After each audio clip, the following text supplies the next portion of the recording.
Sexy Red, the new hood princess. Now, I want y'all to understand what I'm talking about. Glorilla, I would say, has the current title by a thread, just a finger of being called the hood princess, simply because let's talk about her story real quick. Glorilla, she was the girl from the hood. She was fuck nigga free, not whatever. Like she kind of had that city girl vibe, but she also had that like she just real authentic. She gonna come on the jet with her hood friends and shake some ass just cause like that's what they do. We love that. Like we love that authentic vibe.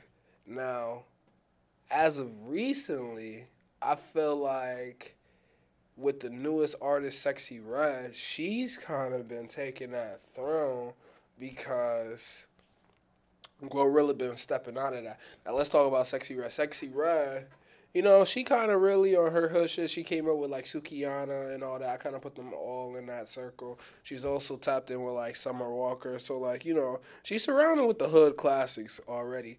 I think what's really going for her is that she was able to keep having these singles pop up and do crazy on these TikToks or whatever like that. And I think she represents the hood female TikTok right now. Like her shit with the baby having a remix is definitely there.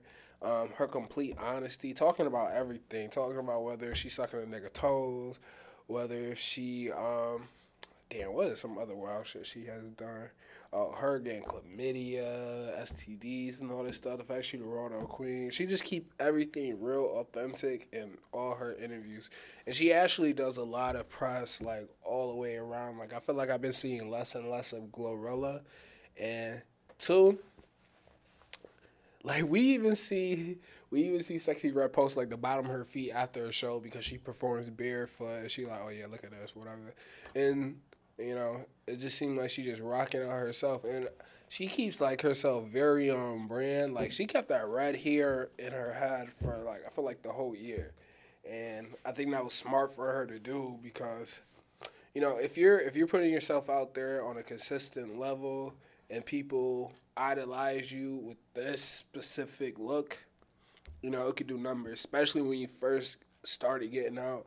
Having something that people are like, okay, this is where she started from. Okay, we could continue on because she just took her hair out, and people going on. Some people feel like they can see a whole side of Sexy Red now. That's like, oh, she in it.